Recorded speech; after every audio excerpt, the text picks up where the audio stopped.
El tema de hoy es pelvis ósea. Soy el Dr. Yuri Pérez Rúa.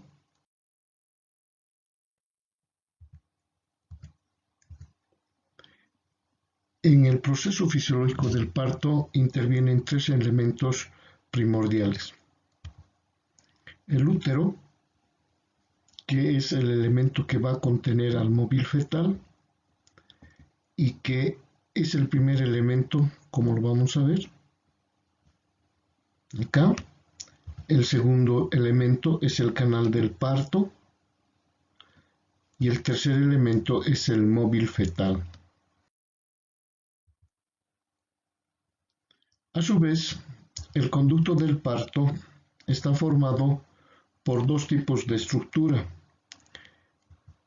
El canal blando, que es la parte musculopneurótica del perine, como ustedes pueden ver, y el conducto cérvico-vaginal, como pueden apreciar, que es la parte blanda del conducto del parto. Y la parte ósea, que está constituido por el cinturón pélvico, que son los huesos, es la parte dura del canal o el conducto del parto que van a intervenir en nuestro estudio.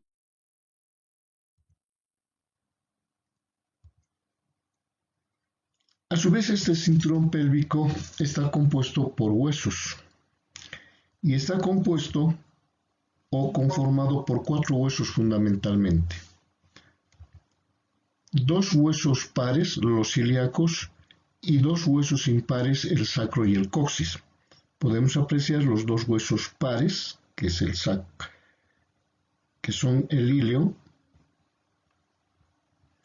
un solo hueso, que es el sacro, y otro hueso, que es el coxis. Estos están conformando el cinturón pelviano. El hueso ilíaco, también llamado hueso coxal, está conformado por el ilion, está conformado por el isquion y está conformado por el pubis. Este hueso coxal tiene las características de parecer un cuadrilátero que va a tener un borde anterior, va a tener un borde posterior, va a tener un borde superior y un borde inferior. El borde anterior normalmente está constituido por lo que es la sínfisis púbica. El borde posterior es por la articulación sacroilíaca, el borde superior por la cresta ilíaca y el borde inferior donde se encuentra la tuberosidad isquiática y parte del agujero que vamos a encontrar obturatriz. El hueso ilíaco, la parte externa, está fundamentalmente caracterizada por el acetábulo, donde se unen o confluyen el hueso isquion y el hueso púbico, que van a conformar el acetábulo donde se va a producir la articulación femoral con la cabeza del fémur propiamente dicha. Cuando vemos el isquion tiene una parte principal, que es la tuberosidad isquiática, y en el pubis, que tiene 2 ramas, la rama transversa del pubis y la rama descendente del pubis, que conjuntamente esto van a conformar el hueso coxal o ilíaco. En la parte interna de este hueso, la parte más importante es la parte de la línea innominada, como vamos a ver en la siguiente imagen.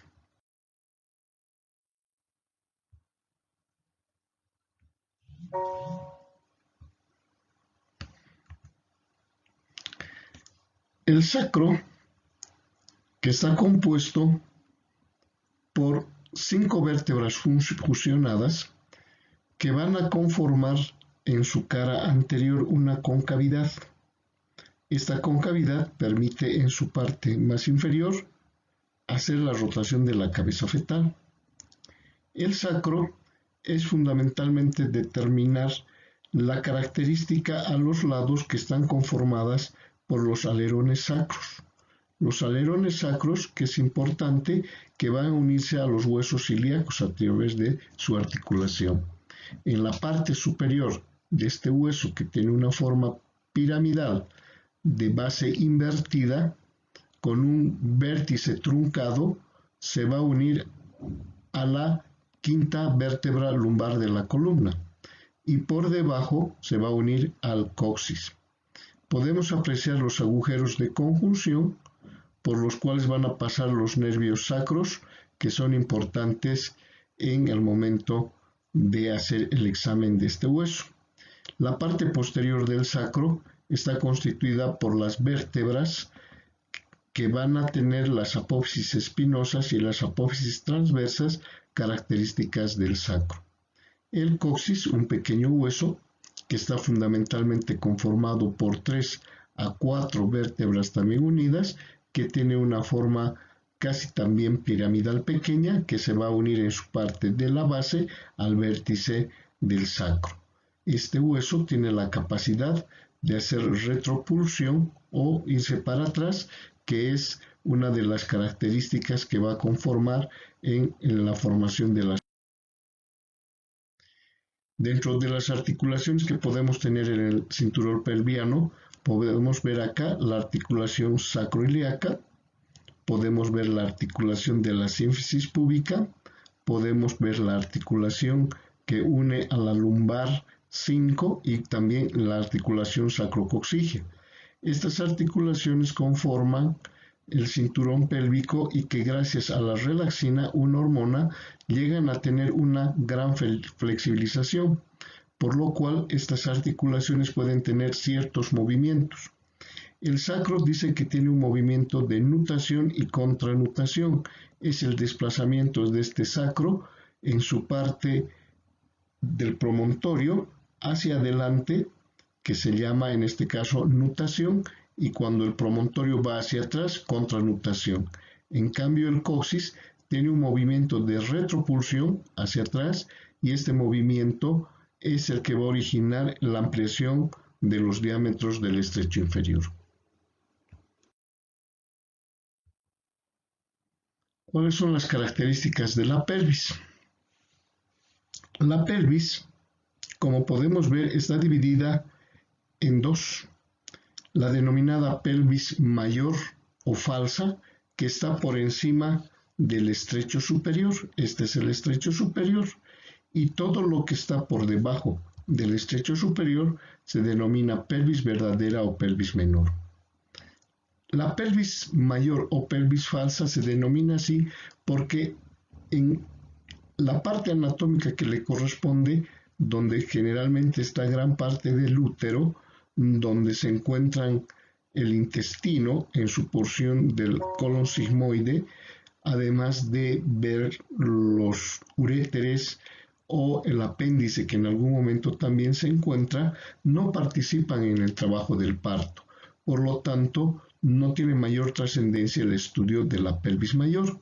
En cambio, el estudio de la pelvis menor, como ustedes pueden ver, es una pelvis también llamada verdadera, porque este es el verdadero desfiladero del conducto del parto. Es por acá donde va a atravesar el producto o el bebé en el momento del nacimiento, y esta estructura ósea nos permite determinarla como pelvis verdadera.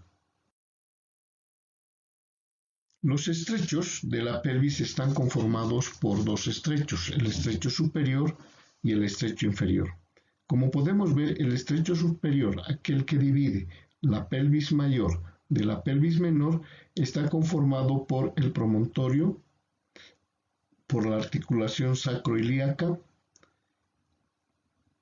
por los alerones sacros, por la línea innominada, por la eminencia iliopectínea, por la cresta pectínea, por la rama transversa del pubis y por el pubis. Es importante tener el conocimiento de este estrecho superior, que nos permite identificar muchas estructuras en el momento del parto.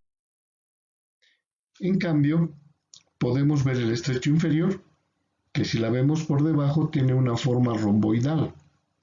Esta forma romboidal está en su parte anterior, conformada por el hueso como ustedes pueden ver acá, que conforma la parte descendente del pubis y la parte ascendente del isquio, o sea, es la rama isquiopubiana. Acá la rama isquiopubiana forma un ángulo donde está el ligamento arcuatum y este ángulo aproximadamente es de 90 grados. Esta parte anterior del rombo, del estrecho inferior, está complementada por la otra parte, el triángulo posterior, que generalmente está formado por una parte ligamentosa, por el ligamento ciático mayor. Este ligamento ciático mayor va a partir de lo que llamamos la tuberosidad isquiática, como ustedes pueden ver, y se va a desplazar hacia el sacro, formando el ligamento sacro ciático mayor. El estrecho superior tiene diámetros. Como ustedes pueden ver acá, el estrecho superior va a tener tres tipos de diámetros. El primer diámetro son los diámetros anteroposteriores, que van desde la sínfisis del pubis al promontorio. Los diámetros transversales y los diámetros oblicuos.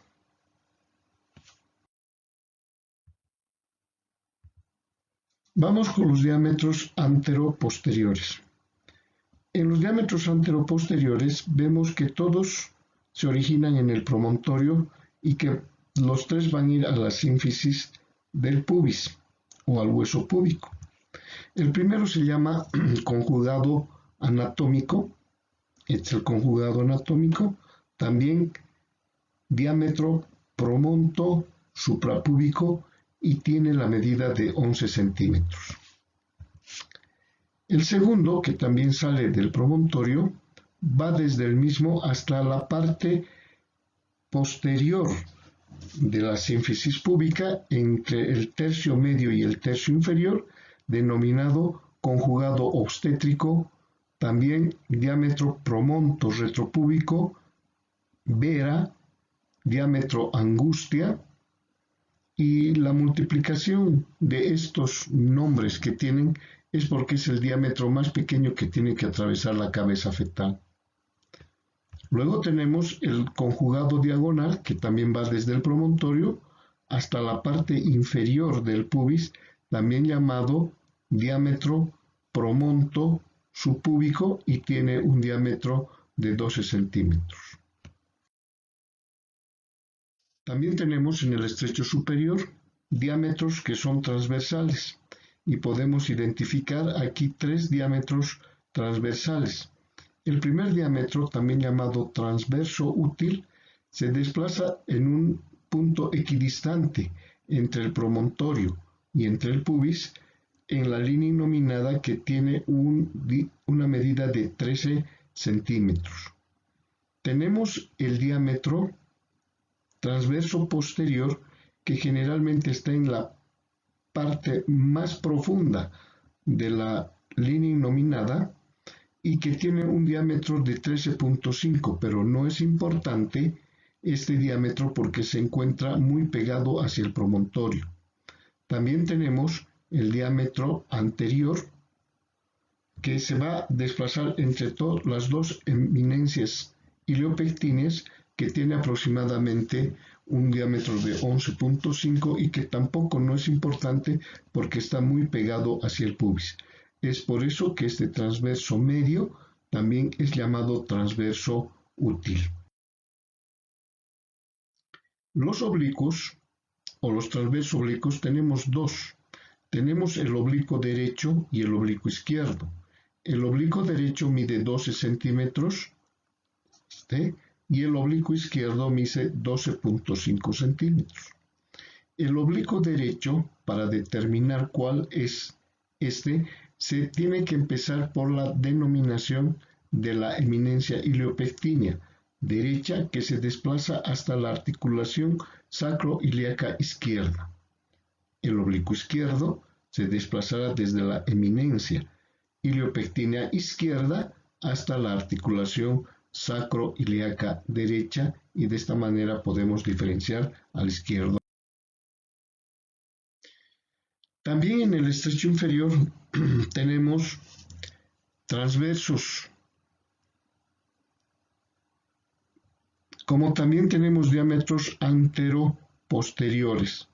Se dice que también hay diámetros oblicuos, pero que no tienen importancia ya que una de las partes es ósea y la otra parte es ligamentosa. Y como la parte ligamentosa tiene una flexibilidad, no podemos tener una rigidez en la medida de estos diámetros. Entre los diámetros más importantes anteroposteriores tenemos el subsacro subpubiano, que va desde la aproximadamente cuarta a quinta vértebra sacra hasta el borde inferior del pubis, se llama subsacro subpubiano.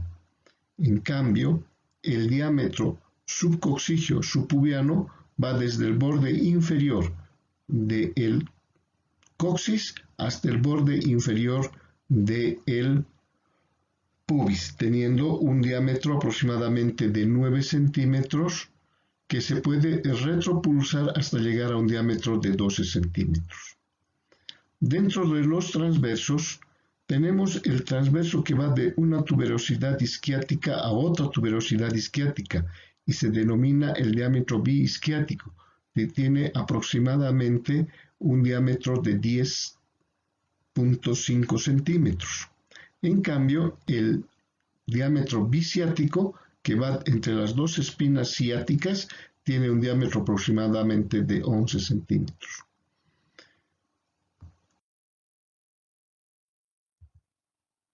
Los planos pelvianos. Cuando hablamos de los planos pelvianos, son los diferentes elementos anatómicos referentes de la pelvis que ha de pasar la cabeza fetal hasta salir del conducto del parto. Y por eso se tiene dos tipos de nominación de estos planos pélvicos, una nominación hecha por Hodge y otra nominación hecha por Delis. Y aquí podemos ver cómo tienen la forma de referirse en relación al plano de Hodge con el plano de Delis, lo que correspondería a cada uno de ellos en su equivalencia en los planos correspondientes. En la siguiente imagen vamos a poder determinar estos planos de Hodge de acuerdo a los planos de Delis.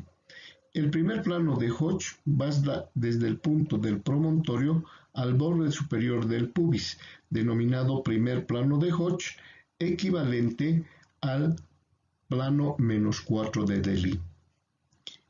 El segundo plano de Hodge va entre la segunda vértebra sacra hasta el borde inferior del pubis, denominado plano Delis -2. El tercer plano de Hodge va entre la tercera y cuarta vértebra sacra a una línea de intersección en las espinas ciáticas. Este es denominado tercer plano de Hodge, que corresponde al plano 0 de Delis. Y por último tenemos el cuarto plano de Hodge, que va desde el borde inferior del coxis hacia el infinito, que correspondería al plano +4 de Hodge. El eje pélvico. El eje pélvico es aquel eje que ha de seguir la cabeza fetal con todo el cuerpo del feto para salir del canal del parto.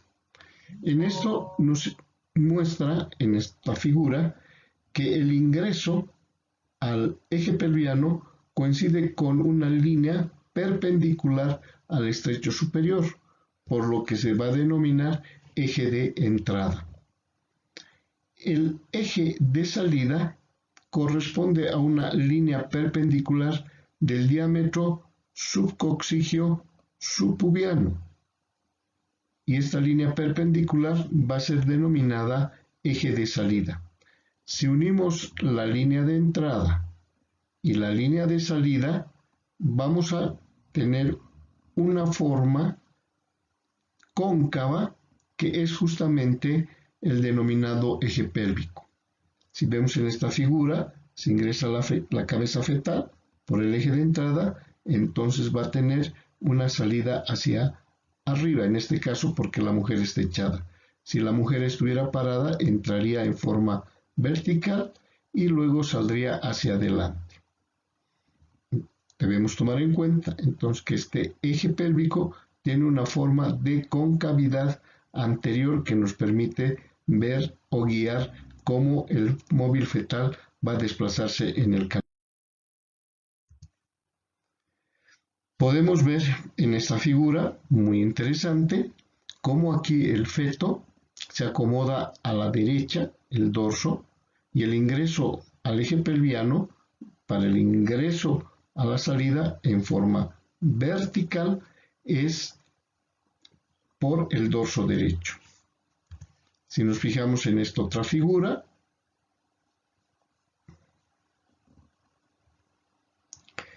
podemos evidenciar que el eje de entrada es hacia el lado izquierdo del feto. Y como estamos pudiendo ver aquí, el eje de entrada va a ser en una forma vertical. Y seguramente el eje de salida va a ser hacia adelante.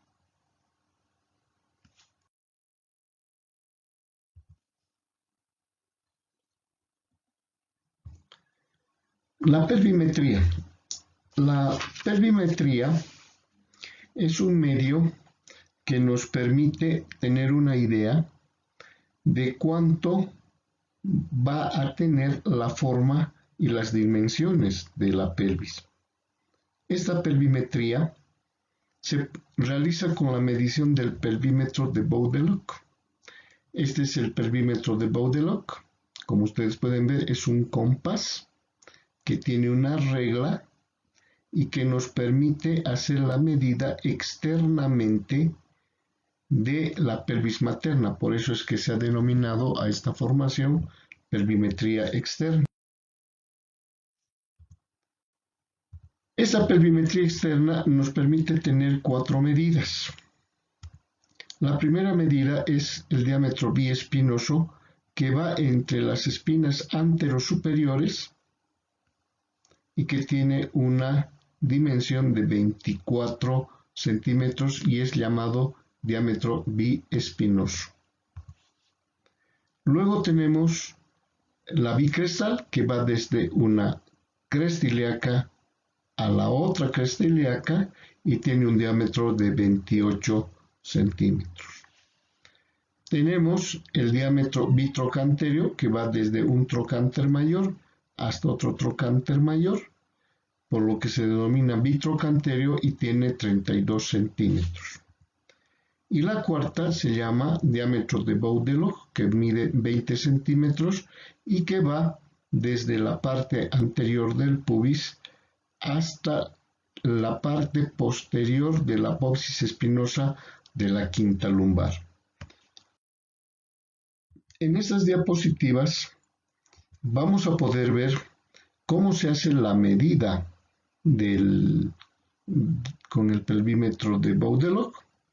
Acá podemos evidenciar, por ejemplo, que se está haciendo la medida del diámetro bitrocantéreo, donde el perímetro de Baudeloc se pone a la altura de los trocánteres mayores. Aquí nos está mostrando una cinta métrica y aquí nos está mostrando el pelvímetro de Baudeloc, que está haciendo la medición correspondiente. En cambio, acá hacemos la medida de 20 centímetros, que es la de Baudeloc. Por lo tanto, colocamos el pelvímetro en la quinta lumbar y desplazamos hasta la parte anterior del pubis. Este tiene un diámetro de 20 centímetros. Pero se dice que este diámetro es uno de los más importantes porque se le resta una constante de 9.5. Al restarle a 20, 9.5 nos va a dar el diámetro promonto retropúbico o conjugado obstétrico de 10.5 centímetros.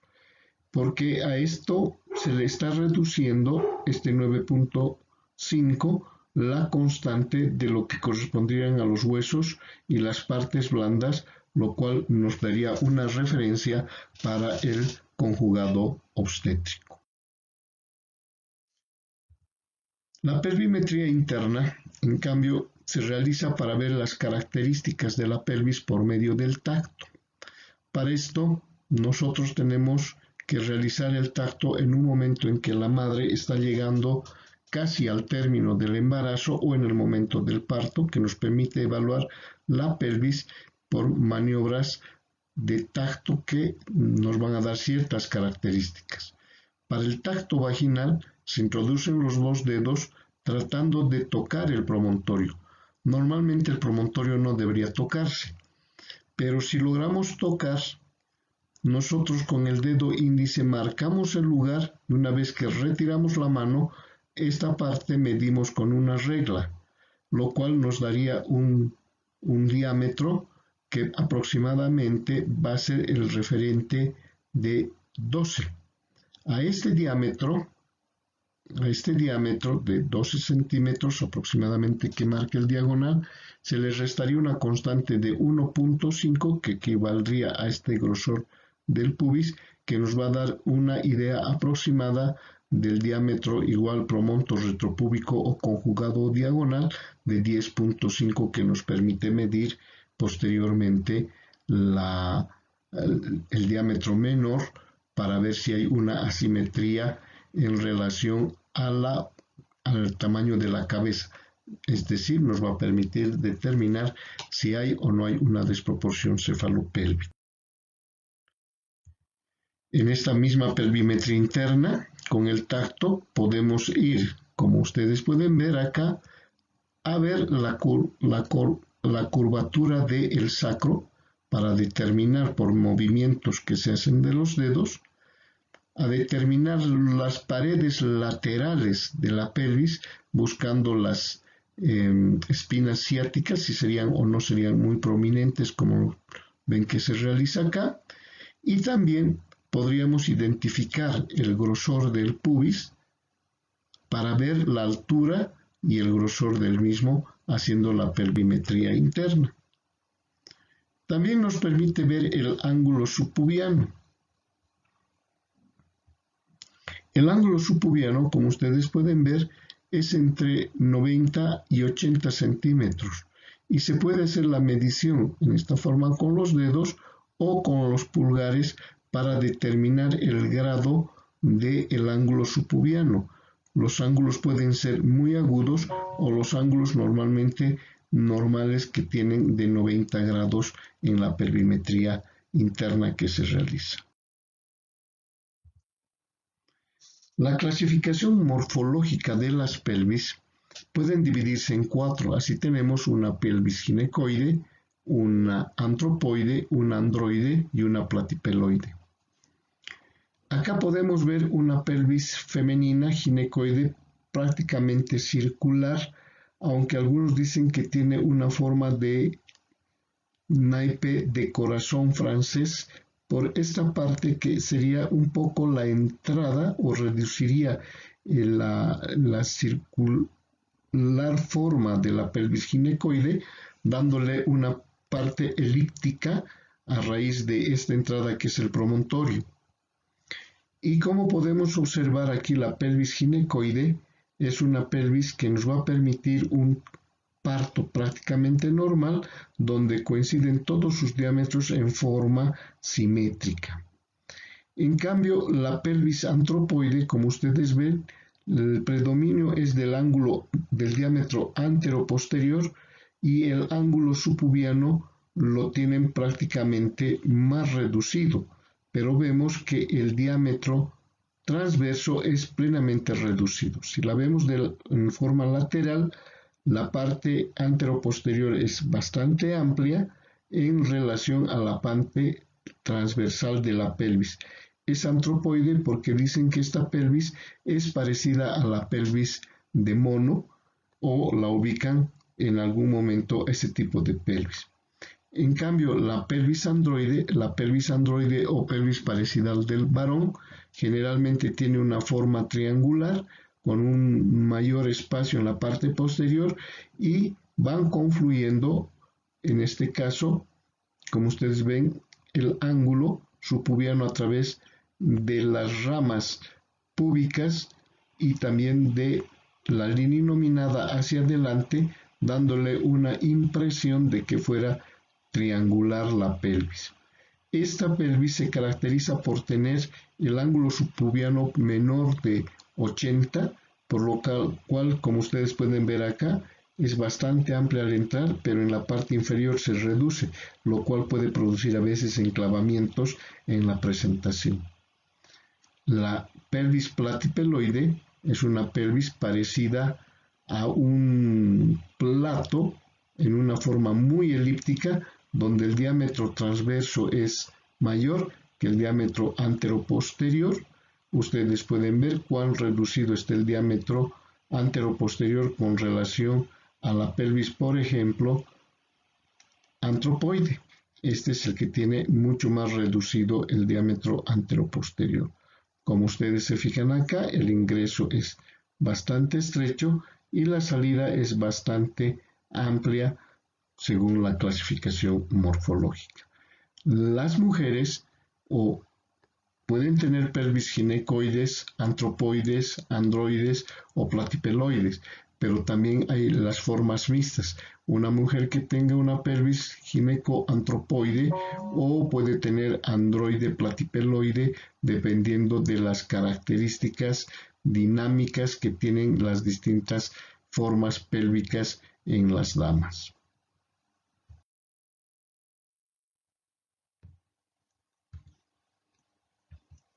Gracias por su atención.